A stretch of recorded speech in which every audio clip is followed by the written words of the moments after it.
Hey, good afternoon. Good afternoon. Week 4. Awesome. Good to see you guys. Great. Great. Well, you guys can start talking right away if you want. Well, if you want to wait, that's fine. But, you can just carry on some small talk until more people join. That's fine. Right. If you like, I can stick around. Or if you have any questions, I can answer questions. If you have any questions, I can answer them before I, turn it over to you guys. But otherwise, you can just start talking by yourself. And once you have your conversation going, I can just take off. Not take off, take off. Right. Once you have your conversation going, I can just, remove myself from the camera and turn the laptop around or something. Okay. Unless you want me to go already, that's okay too. All right. I'm just here to facilitate the starting of the conversation. How is it going? How is it going? Right. You're all very quiet. But I do see that you're all, most of you are making good progress on the questing, which is absolutely fantastic to see. Many of you are in quest number 6 or 7. You only have 2 more weeks, and you only really have to save yourself for quest number 9. Okay, quest number 9, I think you may need a whole week. Well, at least 3 or 4 days. Everything else, I think, probably a day or a couple of days work max. Quest 9, even though you have the preparation of all the other earlier quests, quest 9 will be challenging, I think, because the first time you're actually dealing with pointers. And it's a valid statement to make, even for people who already know programming. From Java and Python and all these other languages, they come to C++. Quest 9 is going to slam the brakes on, because that is the first time they learn about pointers, which is very unique to C++. Right? Well, Java also uses pointers, obviously, but the pointers in Java are all behind the scenes. You don't even see them. You just pass objects around, and then the runtime system takes care, the JRE takes care of moving pointers around. But in C++, there is an explicit distinction between an object and a pointer to that object, which is really what gives it a great deal of power. So it's absolutely fantastic. Right. And I see that a few of you have already completed all 9 quests in blue, which is great. Okay, so hopefully you didn't rush through the quests and not with the goal of just completing each and moving on, because then you don't really get anything from it. So the idea is to spend enough time. Enough time meaning it may be a week for some people, it may be like an hour for some people. It's very different, isn't it? It changes, but the question is really enough time. Only you know whether you spent enough time or not, which is really to go into the nooks and crannies of the quest and see what it actually is doing. Why do we do it this way? Why do we not do it the other way or another way? And those are things that you would extract, like a juicer from these quests. And so if you manage to finish all of the quests, you can create situations for you to dive deeper into the quests by answering questions that fellow classmates have, because you've gone through and didn't encounter many of the problems, but some classmates might have not been so lucky, and they might have gotten stuck somewhere. And then by answering their question, you would actually be putting yourself in the situation of, hey, I never came to that situation. If I had come across that situation, what would I have done? Yeah, that's a very valid thing to ask, and very valuable thing to ask too. And so those are things that will greatly help. So please do spend more time on the quest if you want to. But ultimately, I think you want to start working on the green quests, which you should do as soon as possible. Don't wait until 2B starts, okay? How many of you are planning to enroll in my 2B in fall? Oh, yeah, some of you have already enrolled. I think, Emily, are you already enrolled? Or no, some of you are, I see some of you already in my 2B class in fall. Oh, no, maybe those are my 2B students who enrolled in 2C. So I don't see any of you in my 2A class in fall, 2B in class, I think. Except there's a couple of students from my previous 2B that are in my 2B now, previous section of 2A from winter who are enrolled in my fall 2B. So I can recognize them, but I don't see any of you in my 2B. But if you are planning to enroll in my 2B, which I highly recommend, right? Even if you don't enroll in my 2B, even if you're going to do your 2B elsewhere, maybe in a UC or Harvard or Stanford, doesn't matter, okay? Still do the 2B quests, the green quests and the red quests, still do them. Because I have had, oops, well, carried away talking about these things. Plus these flimsy glasses don't help. All right, so as I was saying, yeah. So even if you're enrolled somewhere else, do these, because I've had students who went on to other universities and continued on with their education, but they said, I'm going to still do the quest anyway, right? Because it's free, right? It's free. It doesn't cost me a lot of money, a couple of cents for everyone who completes all these quests. So it doesn't cost me a lot of money. I'm just going to keep them running even after I retire and things like that, I think. So please do quest with your friends. Ask your friends, classmates in school or other classes who are not enrolled in this class. Have them quest alongside with you. You can help them. If you have any younglings at home, right? Cousins, brothers, sisters, have them do the blue quests, okay? And then since you're already more than halfway through that, you can help them too. Excuse me. So if we were to do the CS2B quests without actually enrolling in the class, will we still get credit for it? Oh, And totally. Yeah. In fact, you will be getting, if you enroll in my 2B, you're getting credit for your 2A quests anyway, because all the blue quests have to be completed in the first week of 2B, and you get points for that. So you already have earned 2B points by completing the blue quests. But even more than that is to get a running start, because if you look at the subreddit now, after you complete all of the quests, look at the past subreddits, especially for 2B and 2C. So every one of them. Oh yeah. So does that mean that we can just like completely skip 2B and just enroll in 2C if we've done all the quests, or do we have to take 2B? All right. That's what I used to do, right? So, and I mean, that's what I used to allow. I used to say, no, wait, don't, right? I used to say to people that you don't have to do any of my prerequisite classes, right? If you want to enroll directly in 2C, just complete all the blue and green, and I'll give you an ad code, right? I used to say that, but last quarter, the dean of Foothill somehow decided that's not the way to go. And I don't know what the reason is. And so they said, no, you can't accept students just like that. They have to do 2A in order to do 2B in order to do C, right? Unless you do the equivalent of 2B in some other institution, right? So maybe you want to start some one of these universities, or even De Anza, and finish the 2A. Then Foothill allows that. I don't think it is the right policy, because I think that people want to learn and they already know something, and so there's no point in forcing them to do the whole thing again. But over 3 months, okay? I don't mind if you have to do the whole thing again in a few days, because already, right? If you know everything, it's not going to take you a great deal of time to complete all of Blue Cross in 2 days. So you say, I'm going to do 2B, I'm going to do all of these. That's fine. But if the institution says, well, not only do you have to do all of them, but you have to do it over 3 months, okay? That is, I think it's a stupid thing to say, because different people learn at different rates. Why should you force a fast learner to learn slow? And because learning slow is not on learning something against your natural speed is actually counterproductive. If you're thinking about it from a learning philosophy or a learning psychology point of view, right? If you can walk or run at a certain speed, walking slower or faster is not your natural speed. You're going to be slower than someone else for whom that's the natural speed. So, so educational institutions, in my opinion, should should give all provisions to students who are able to learn at different speeds. And so that you can go at your own speed, but at the end will stop and pause and regroup and take stock and discuss what we've learned along the different tracks. Okay, that is a good and wise approach. But if you say no, well, I know all this stuff, but you have to do this in 3 months in order to get onto the next one, I don't know, right? That's really stupid. I don't know, maybe there's a reason for that.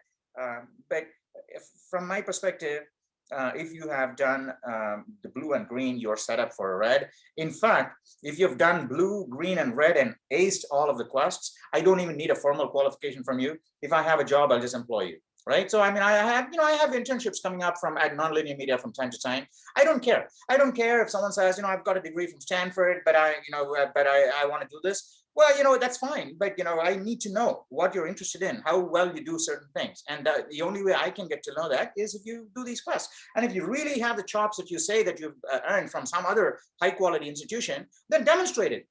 And I've had, when I said that to people, they said, yeah, sure, no problem, I'll do that. And they started off doing the blue quest and green quest, and they get stuck in blue 4 or 5 or green 7 and 6. And they say, I want to enroll in 2C. But how can you enroll in 2C if you don't know how to walk first, right? So, and so that is where I'm coming from. So to answer your question, Aditya, I don't have any problems at all. So if you can, maybe you can find a loophole somewhere saying, in my APCS, I got a 5 or 6 or some, 5, or some score, and that has, the Foothill guidelines or community colleges guidelines allow for that student to enroll, right? Without skipping that. I think that's possible. Okay. So, but I don't know the details of that. So you need to find out. Yeah. So, yeah. So what I mean is that go ahead. Round up as many friends as you can, right? Nobody has to pay, it's all free. Well, they won't be able to do the Canvas part of it, quizzes, but it doesn't matter. Canvas quizzes and all these things are just to round off the rough edges and, to fill in some of the black spots, but you can do all of that in your own time and your questing. So I would say that I'm pretty sure many of you have friends who are, doing computer science, interested in computer science, or probably, going to some other institution and think they already know all of computer science. They know a lot more computer science than you. All these things I know, it happened when I was a student. There's all these stupid rivalries, not healthy rivalries, unhealthy rivalries too. So, right. So you can say, well, what, we don't need to fight like this. Why don't we all just get together and do a, questathon, over the next 6 weeks. 6 weeks, we're going to do a questathon. It's free. This quest site, we all start at the tiger called Fangs, and let's see who reaches, red 9 first. Okay, and it'll probably take about 3 months, right? But you can say, well, let's see who finishes blue first. Let's see who finishes green first, and so on. It can be a healthy competition, not stepping over each other. And it doesn't have to be all Foothill students. Just get as many people as possible and do these things. And if the competition is really healthy and there's a lot of runners in there and they're all, working hard, questing, because I look at the logs, questing, and also helping each other out in the forums, okay? Because I need to know the names of people who are helping each other out and doing the quests, because they won't be students, right? They're all going to be your friends and family. They're not going to be students, so I won't know. So if they help each other out in the forums, and also use a tagged ID so that I can follow their submissions. If the competition really heats up, I don't mind coming up with a nice little price for the first 2 people. Now, I shouldn't be the first person, right? You should be the first 2 people who complete each round of questing. First 2 people to complete blue. Well, I'm not open to 2A students, obviously, because you're already, you're getting a certificate and transcript and all. But I think I can open it up to non-enrolled students. Maybe with 1 or 2 enrolled students, okay, I can tolerate that, right? 1 or 2 enrolled students per group, but a bulk of non-enrolled students. Maybe the 2 enrolled people are basically coordinating it, right? And they go through and then the first 2 people to finish blue, I can award a prize, and maybe if you finish red all the way to red, I can give you a decent price, like I don't know, maybe a Quest 2 or Oculus or some kind of fun technology, right? So I can shout those things out as a prize for. It depends, right? But those are exciting things that you can do. You don't have to. And I don't know, a lot of people are sending me email asking, oh, can you please give me permission to continue with the green quest? Because I finished the blue quest. I want to continue with the green quest. Can you give me permission? You don't need my permission for this. This is all, it's all anonymous. It's online. It's free. It's all instantaneous. So you don't need my permission. So just keep going. In fact, not only should you keep going, I'm saying just get all your friends, right? Have a party, have a questing party, okay? And get together every Saturday at a Starbucks and say, well, over the last week, I made this, this meeting does not have to happen on Zoom, right? Get a bunch of people who are not even Foothold students maybe, right? And say, we're going to do this, and let's meet at a Starbucks every 3 days or 4 days or 1 week, right? And talk about what we've done. And also on top of that, you can also have discussions in the forums, because as you know already, the 3 subreddits are not only exclusive to Foothold students. Some, from time to time, you do see posts in there from outside, right? People that are not enrolled make posts, and bots also make these posts, right? And so everything is free and open. You should take advantage of these things, and I think it is a great resource. Personally, I think it's a great resource, and I wish that when I was learning to program, something like this was available. I would have just gone gung ho over it, right? So I would have done this all the time, played around with it. And even maybe once you complete Red 9, you will probably be in a position to create another site, just like questing, right? Or maybe questing generation 2, questing, the next generation of questing, which will happen in with virtual world, not in over terminal, right? You can create a questing site where I can help you that, especially if I buy you an Oculus and all. So those are nice things you will be able to do yourself. Because by the time you finish Red questing, you'll already have a good feel for how the questing system runs. What is it that was fun to me when I was working on the quest, right? So that when you create your own quests later on, or your own version of a questing system, may not be like this at all, right? And a completely different one, you'll know, oh, these are the things that I looked out for and enjoyed when I did that. So let me inject more of those features in here, right? So you can do all those really cool things, but you'll be set up for that. You'll be totally set up for that, because by the end of, CS2C material, Red 9, you will know the ins and outs of how to do these things. The only little bit that's left out is how to put the cloud system together. Because the questing system has, the programming part, but there's also the architecture part where the cloud bits all, put in place. But I know for sure, well, I shouldn't say I know for sure, but I'm very, very confident that anyone who manages to reach and ace all of the Red quests will pick up the entire cloud course that I taught in 3 months. Okay, I used to teach this cloud course, AWS, and it was a 3-month course. But after having taught that, and in fact, the questing system was an interesting piece of trivia, is that the whole questing system was put together in the process of learning the cloud system. Because, back in 2019, there was a huge push by Amazon saying, oh, we're going to give a lot of money to educational institutions to help them learn, help them teach AWS. Because, AWS was big at that time, and they wanted all the educational institutions to teach them, develop a curriculum and all. And said, well, you know what, we're going to give these resources free. So they gave us a lot of free cloud resources and said, go and learn cloud, because we want you to teach your students how to use AWS cloud. So, and Foothill, Teresa Ong was heading the workforce committee at that time, I think. And she said, well, yeah. She came to the computer science department and said, can we teach cloud? And then I and one other person were interested. And so over the next 3 months after that, after we discussed that, I said, well, I'm going to teach myself cloud. And I decided to set myself with a small project. So that, by the way, that's the idea behind the questing system too. You only learn something really well if you have a project to do in it. Because you're looking out, because it's your project, you're looking for things to do, and then you'll never forget the things you learn. So you have to find a project and then use everything you learn in that project. And so I decided, well, at that time, Debbie and I were talking and said, we were thinking we should create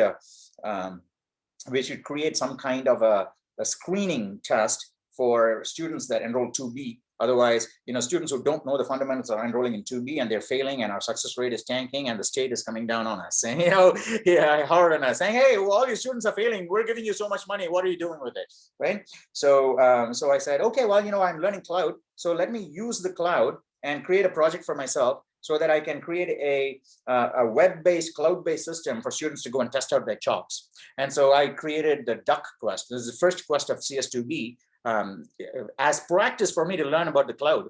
And by the time I finished creating that, I was so hooked and said, well, it's really fun. Let me go and create some more.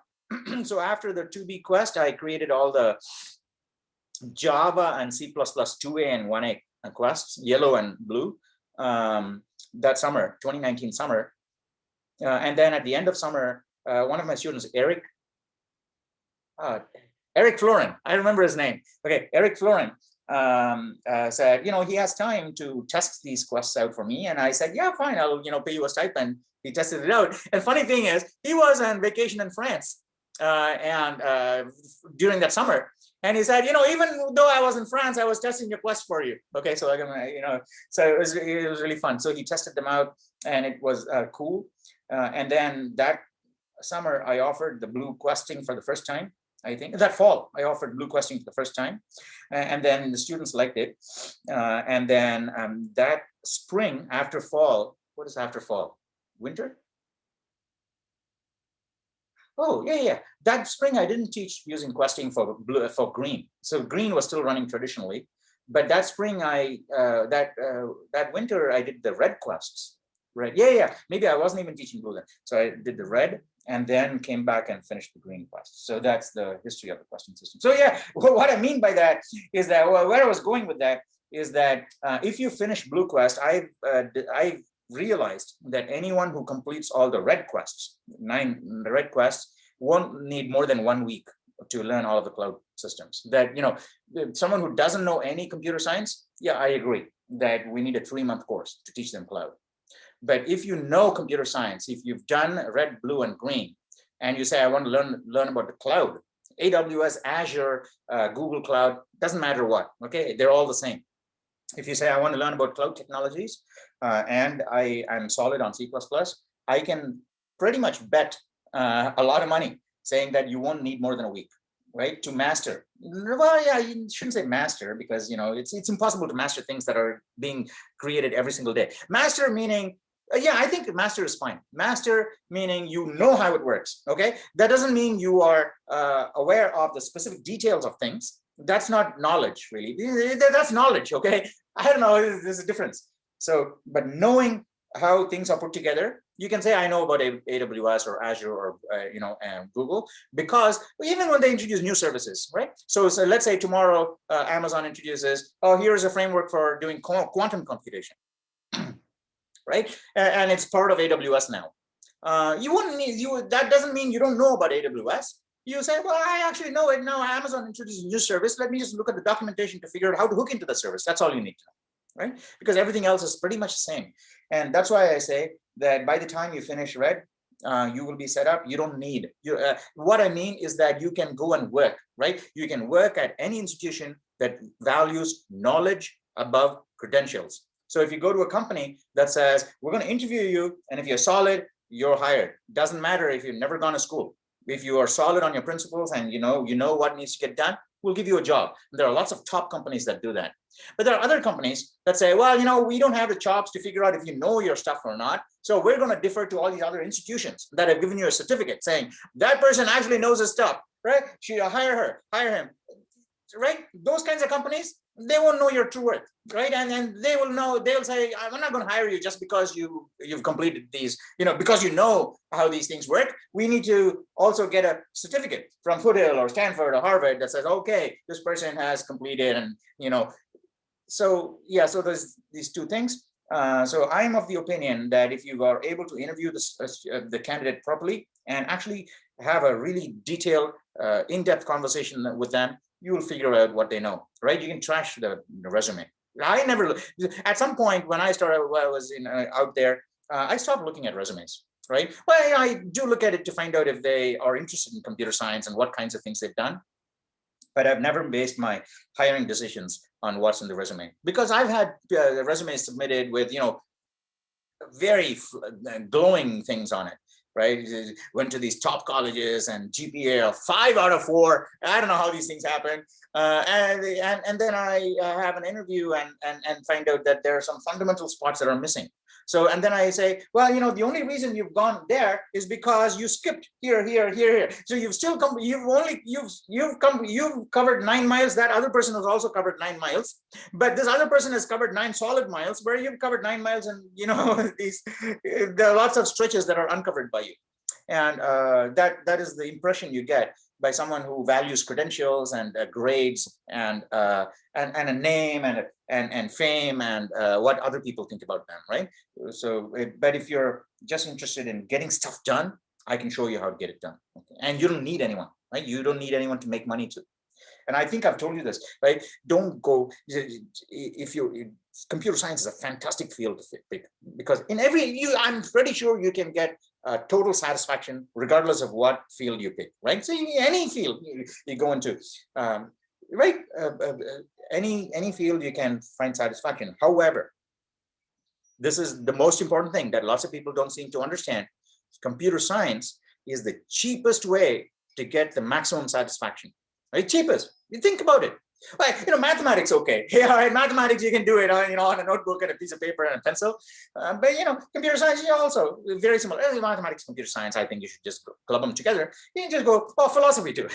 You just go sit in a corner and think. But, okay, these three, these are starting to sound like a Spanish Inquisition and Monty Python, right? 1 more, 2 more, 3 more.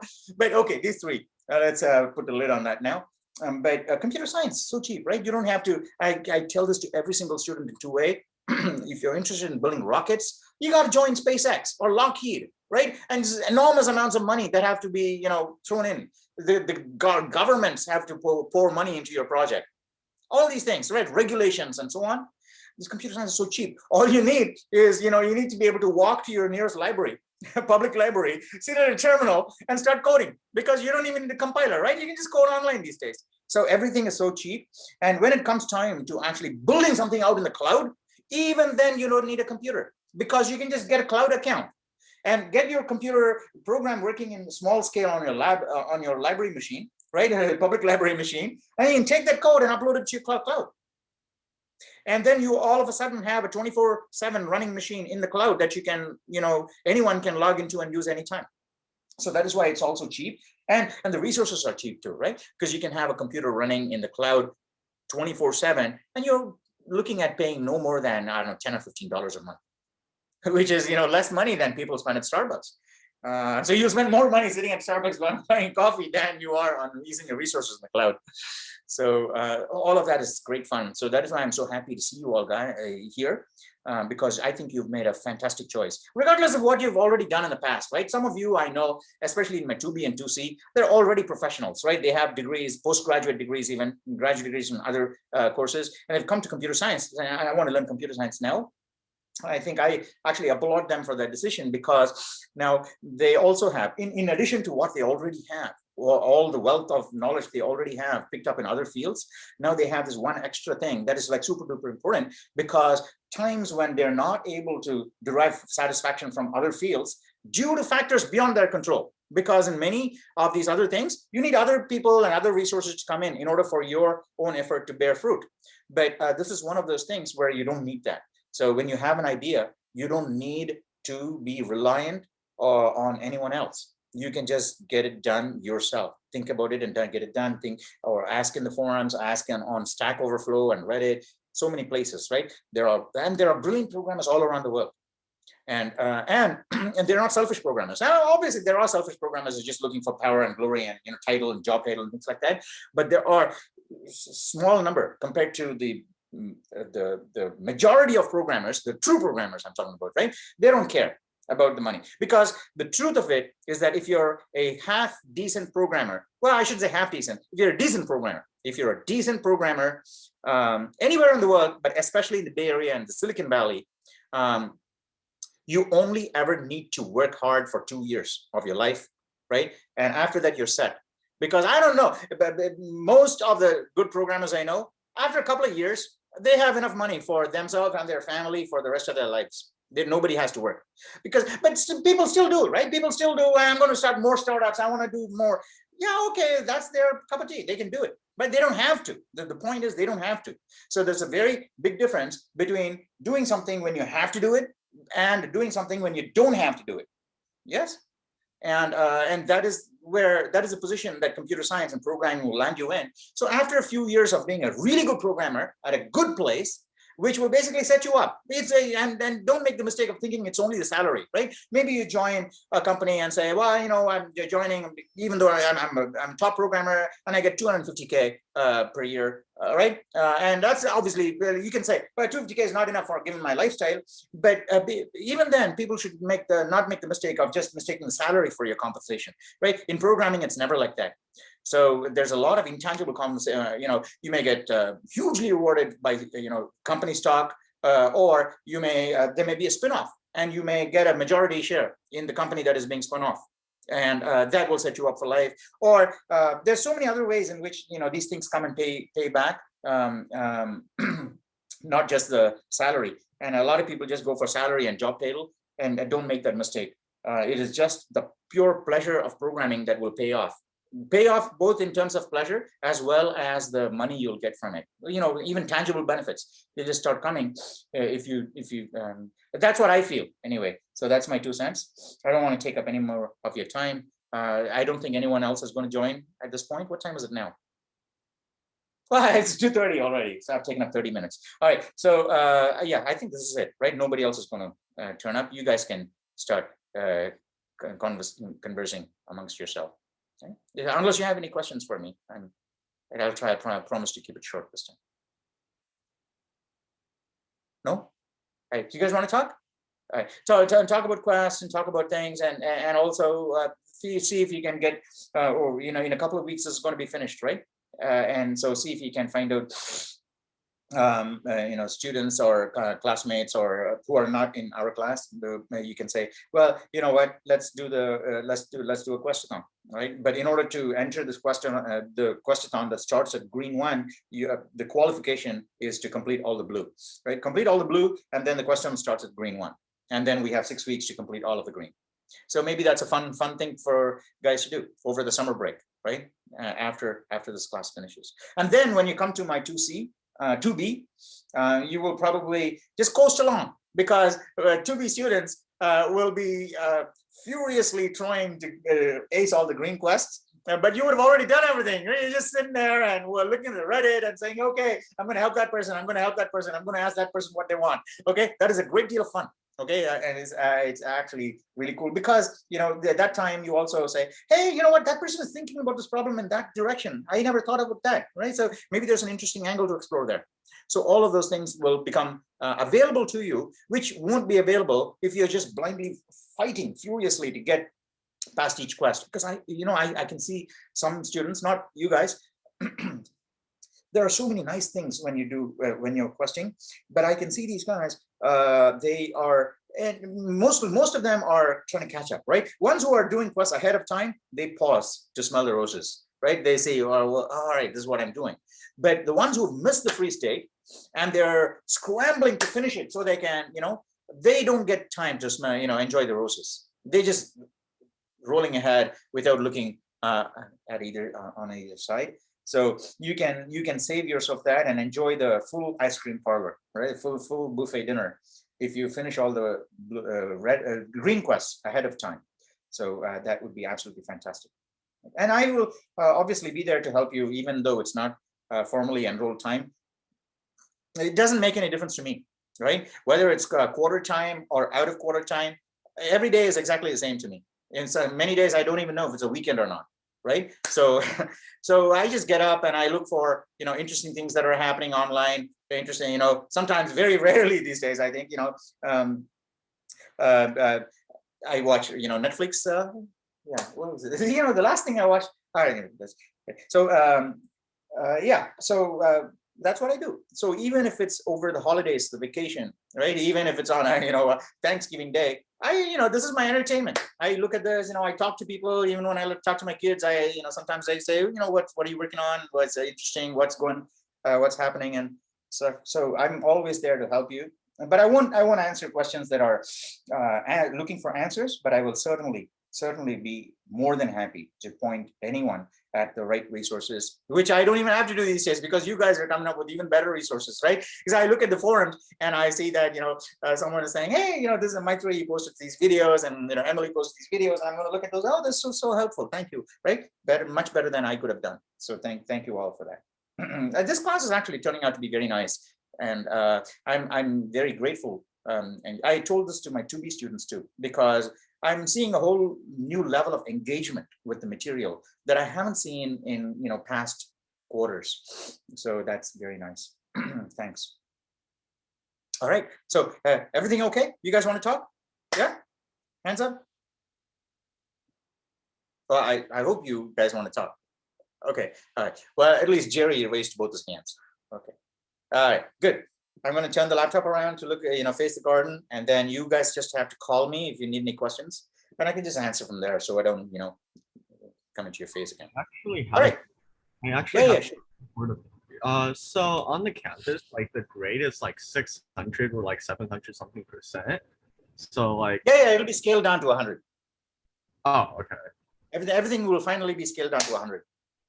Don't worry. That way you can also calculate the exact percentages that each of the components is worth, right? That's it. And like, how would the final grading work? As in, like the Reddit participation? Exactly the same. Exactly the same. The final is going to be exactly like the midterm. It will be graded automatically by Canvas, and then after it's graded it will send me a message. Then I then I have an interface set up so I can look into each of the submissions. So I can go to, and look at it, and that doesn't take me 1 day. I was referring to like how the final grade is like calculated. Oh, you mean the final, not the final exam, final grade? Right. Yeah, right. The final grade is calculated exactly according to the formula in the syllabus. Yeah. So you have to take the various numbers, plug them in, and you get some number, like you said, 600 or something, right? And scale it down to 100, and then you can map it to the purple table. I see. All right. Thank you. Cool. Anything else? Okay. All right. Have a blast. Okay. And I'm just a call away if you guys need me. All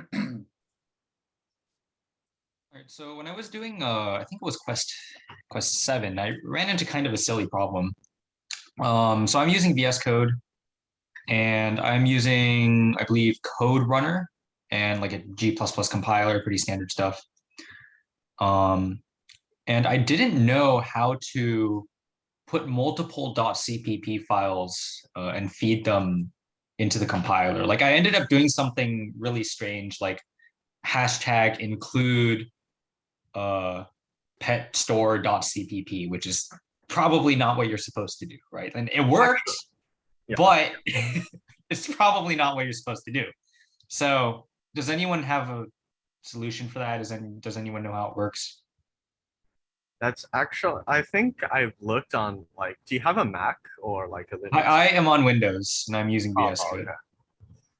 Well, I've looked up solutions for Macs, and like I don't think they seem to work. So yeah, I did the exact same. You did the exact same thing. Okay. I did this hashtag include pet.cpp on the pet store file and just ran it. It worked.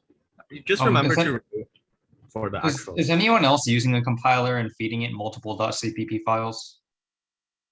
Do you know how to do that? Does anyone know how to do that? Why do you need to do that? On Quest 7, yeah. So on Quest 7, you have to do that unless you want to do like hashtag include something.cpp. But I'm pretty sure you're not supposed to include CPP files. I could be wrong about that, but I think I read somewhere on like, I don't know, Stack Overflow or some internet forum that you're not really supposed to do that.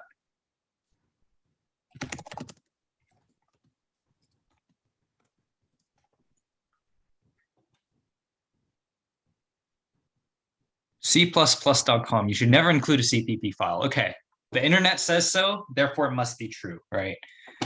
So I don't know. I guess if nobody here has the answer, then I'll try to scour Google for answers. And Which file are you including? This is for pet store, right? yeah, so there are two. There's pet.cpp and there's petstore.cpp, and you need to compile both together. Right, like it's not So- for upload into the quest. It's just for like Okay. locally running it. Oh, okay, okay. Yeah, okay. for actually running it. right? Oh, okay, okay. So either, right, you have to do the sort of improper method that Jerry and I used of doing like hashtag include pet.cpp in your, I don't know, your petstore.cpp file. And you could do it that way. But I think there should be a way to feed both .cpp files to the compiler without doing hashtag include with a .cpp file on that include line.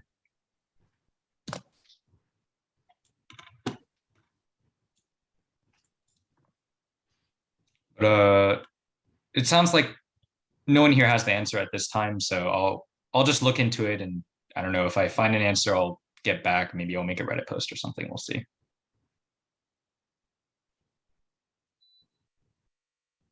So I had a problem on quest 6. I think I pretty much finished most of it. It's just that the first mini quest, for some reason, I'm getting a different word than like a 1-letter difference compared to the questing site's word that it wanted. So You want to just pull it up? yeah, am I allowed to show my code? up You're here? allowed to show like error messages, just not your code. Oh, I don't. Right. You can't show code. Okay, well, can I at least code it? Like show how I coded and like actually start from Yeah, scratch? just like say like pseudocode or something like that. Yeah, okay, I'll just start from scratch and show it to you. Okay.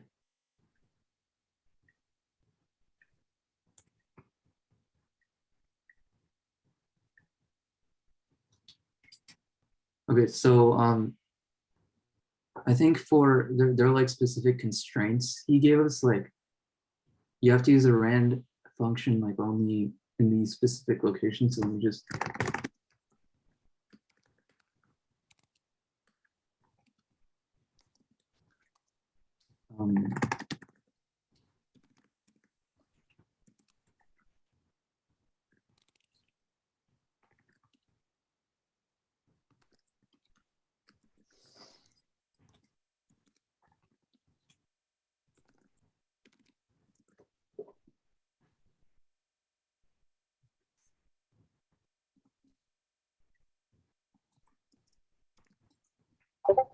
can you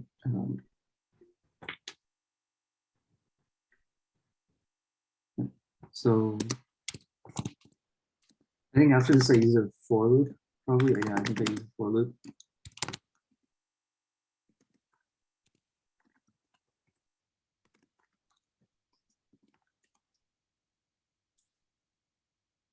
I think after that, I think the problem was if I use the rand function here,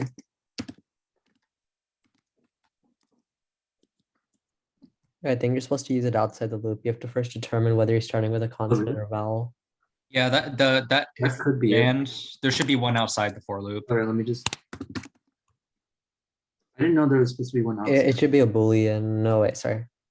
Oh, what I did was I set a Boolean value, which I used inside the for loop for an if statement. So if like this Boolean value is true, then I do like consonant, or if not, then it's vowel. So maybe you should do that. Oh, okay. Because that's how I switch between alternating between each one. Oh, right. Yeah, we're supposed to alternate. Oh, okay. That's probably why I forgot to alternate between each one of them. Yeah. Oh, okay. Okay, I think I got it then.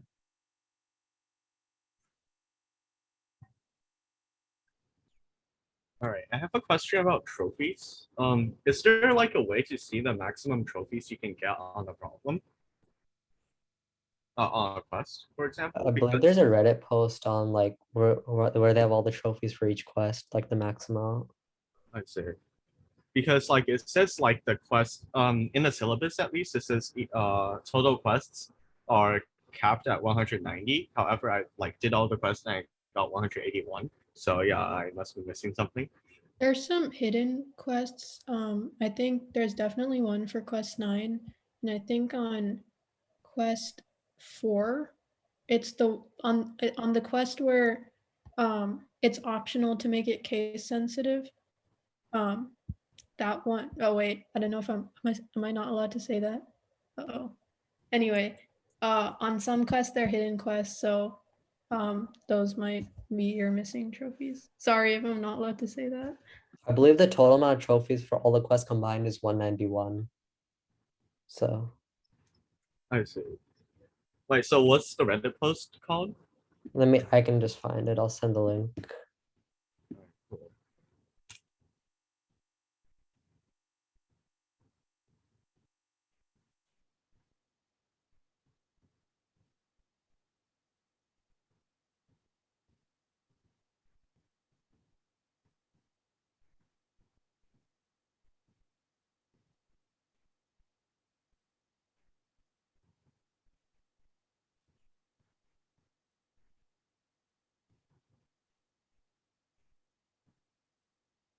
I see it. Is it like the yeah? It's just called Plus Trophies. Yeah, I think it's that one. There should just be a chart there. All right, cool. Thank you.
Other than the people who are finished, what quest is everybody on? I'm still doing quest 9 at the moment. It's completely around the red. I'm on 8. I just finished 7. It just started 9. Same here. Yeah, I'm on 7, but I took a break last week to work on other classes, so I'm back.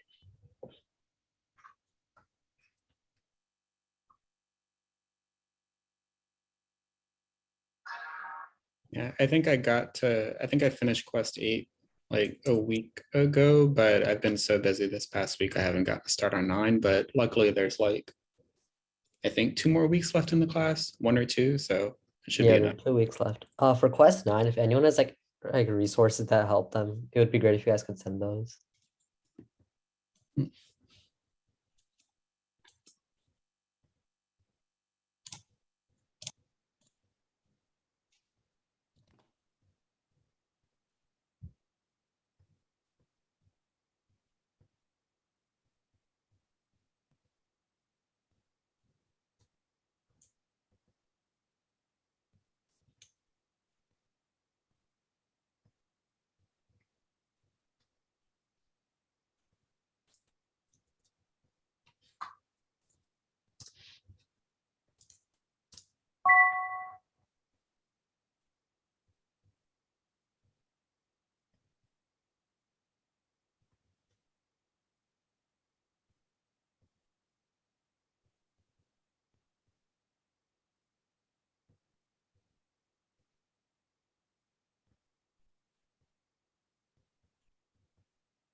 Okay, so I think I might have found a way to compile multiple .cpp files in VS Code.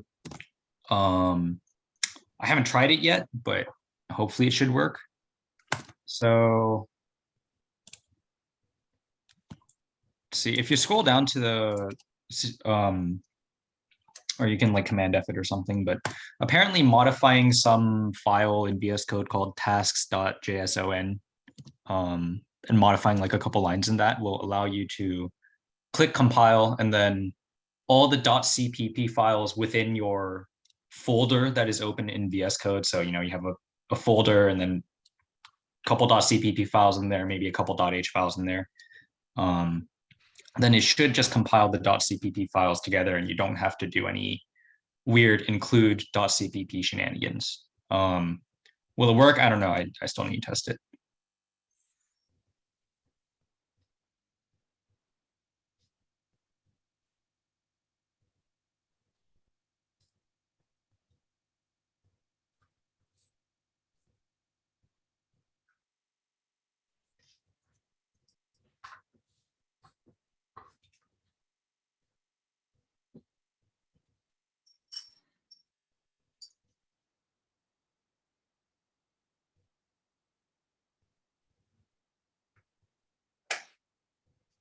You said it's in the tasks.json file?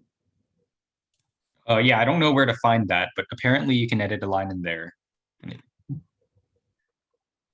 So let's see.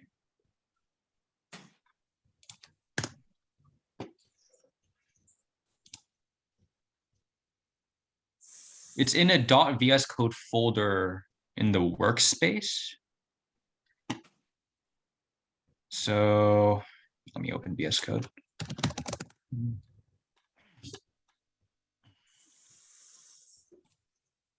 .vs Code. I don't see tasks.json. I see settings.json. Mine has both. Yours has both? Yeah. Huh. I never even Maybe looked at that I folder too, are you so- Mhm. I think maybe I didn't like quote unquote start a project in VS Code, so it didn't create that file. How do you start a project?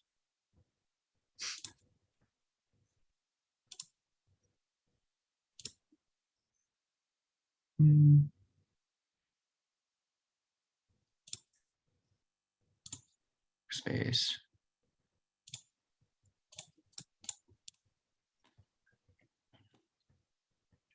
Huh.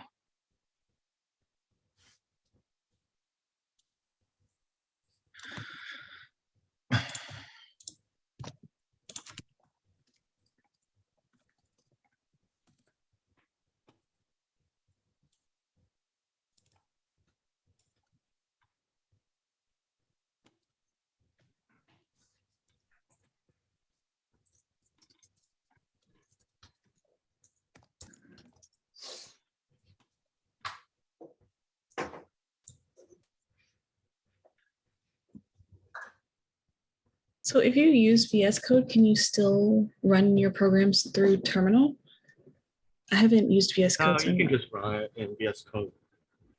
You can Well, do you both. can There's a run it through the setting. terminal too, I'm pretty sure. You just I don't know how you do it. You have to enter some command. Yeah. Sure. I run mine through the terminal as well. If you want the That- command, I can give it to you. Yeah. Well, and because it's easy to run more than one, you just type in both of the file names in terminal at least. Oh yeah. I think There's a setting where you can choose between the VS Code like runner or the terminal. But it's easier to debug in VS Code like itself. You can set breakpoints really easily and stuff. I mean, I use just a different text editor. I use Atom, but I think they're similar, but it doesn't, I just run it in terminal. I'm lazy, so I just want to click the button in VS Code and have it run, but you know, one of these days I'll probably have to figure out how to do it in the terminal too. So It's really easy, you know, and yeah. You don't have to like keep on entering the command. If you just press the arrow keys, you can just like run the same thing over and over again. Would you want to show us for? Yeah, sure. Let me open up a file. Okay.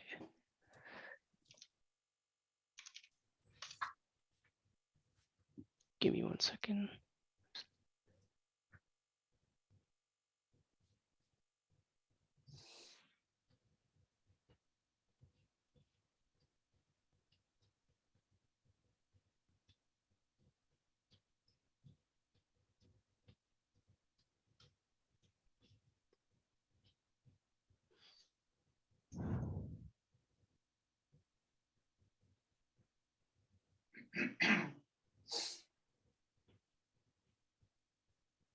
I mean, that's not unique to compiling C++ code. If you run something in the terminal and then, press up, it goes to your most recent thing. So I assume it's the same thing he's talking about. Yeah. Yeah, I just mean maybe Kyle's not the only one who hasn't used terminal for it before. So I have this simple terminal here, and then I can just go like G++, and then hello world. Oh, I have an error. .c-o, and then hello underscore world, or I can just use any.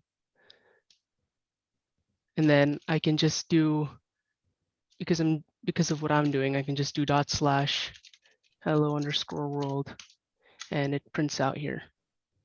And then I can just compile it again if I change it to like hello, just hello, save it, go back to that, and then I can run the command again. Hopefully that makes sense. And if you want to cut it down to just one command, you can either add a single ampersand or 2 ampersands between the first command and the second. And then, then you don't have to keep on doing both of those.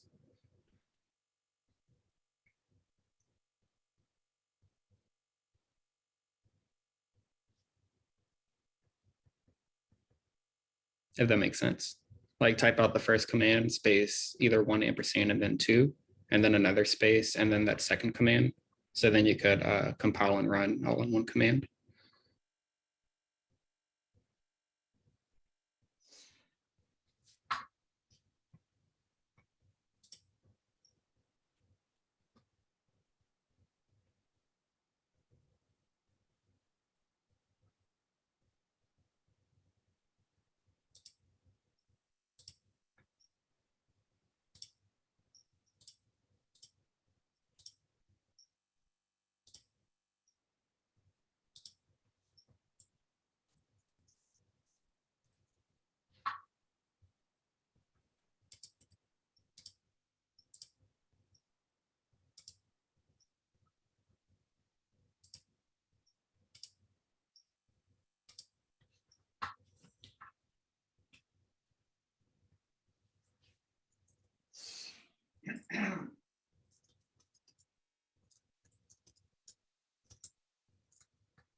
It worked with 2 ampersands for me, but yeah, I hadn't learned that before.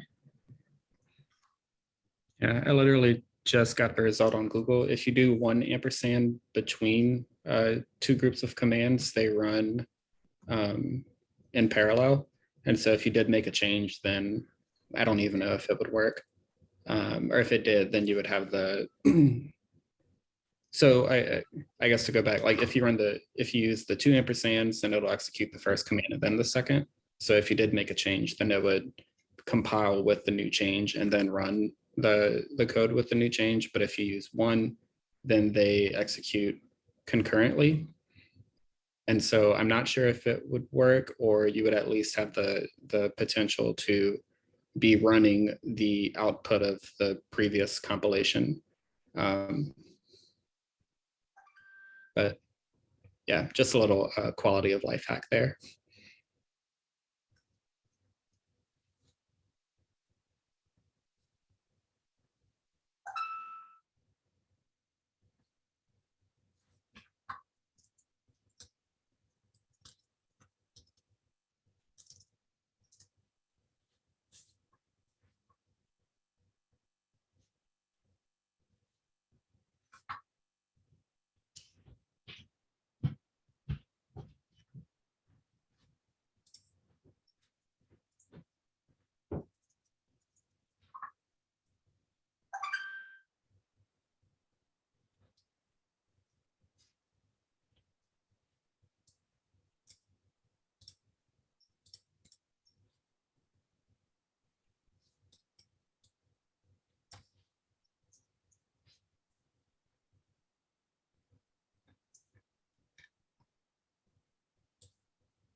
So Richard, are you wanting to know how to use them or how they actually work?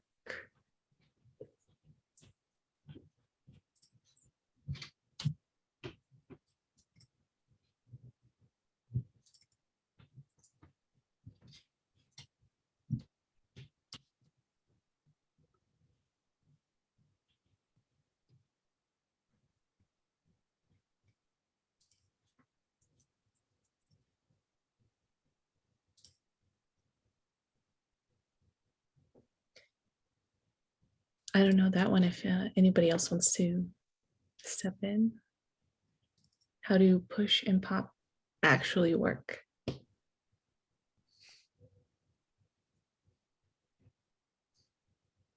Wait,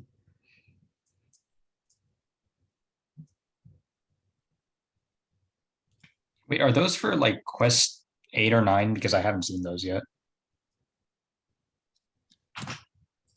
Are you referring to stacks or six or another thing? Oh, okay. Let me try finding a resource because I don't exactly know how they work. I just know like what they pretty much just do. That means it's a really good question.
Okay, so pretty much in a stack there are values, right? And all that push does, it adds an item to the top of the stack, or it's like the newest element. And then pop, it just removes the top item or the newest element from the stack. That's pretty much all it does. Is that what you were asking, or were you asking like something else?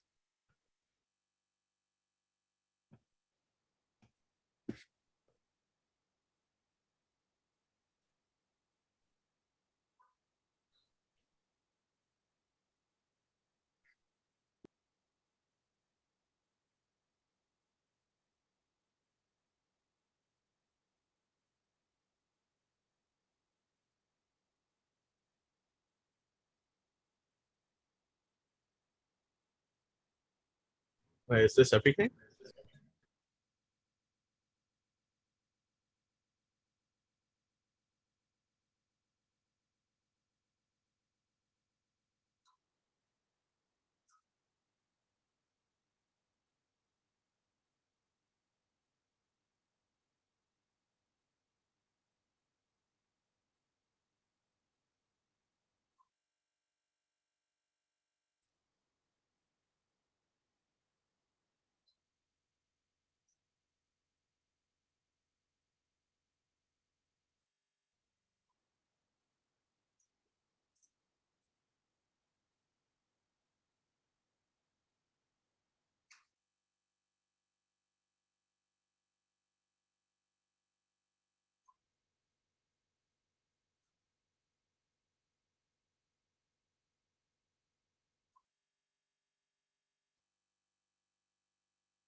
Hey, are you guys still there?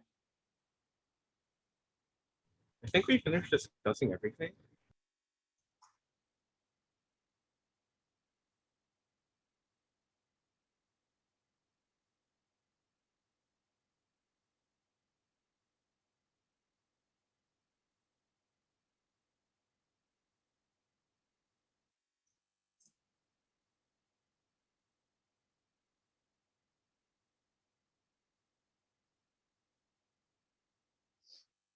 Yeah, I can't hear anything. Are you guys still in conversation, or do you want me to end the video? Looks like we're pretty much done. Yeah. Oh, okay. All right. Great. Well, thank you all for turning up today, and it's been a great class, and I was just listening to you guys, and I'm pretty sure you'll figure out how to do the multiple file. We've already got it. Compilation. Fantastic. All right, great. Just to let you know, the chat that you can have the text chat does not get recorded. Okay, so it won't be. So when the video is posted on the YouTube channel, and future students who watch it will only see your faces and probably you looking at the keyboard and typing things or typing in the chat. They won't see any of the chat. That's not recorded. Okay, so try as much as possible to keep it all verbal, and that way future students will also continue to be engaged. And by the way, I'm going to be sending email addresses to Rick, who's a past student, and I have Emily and Vincent so far from this class. If anybody else wants to talk to Rick, let me know. Otherwise, it'll just be the two of you from this class, and then I have some more from 2B. All right. Okay. Well, I look forward to seeing you all on next week. That's week 5. And then week 6, we can play it by ear. If you want to have a meeting again, happy to have a meeting. All right. So thank you all. You're doing great. So great. Fantastic. Can I stop the meeting? Thank you. Thank you, Professor.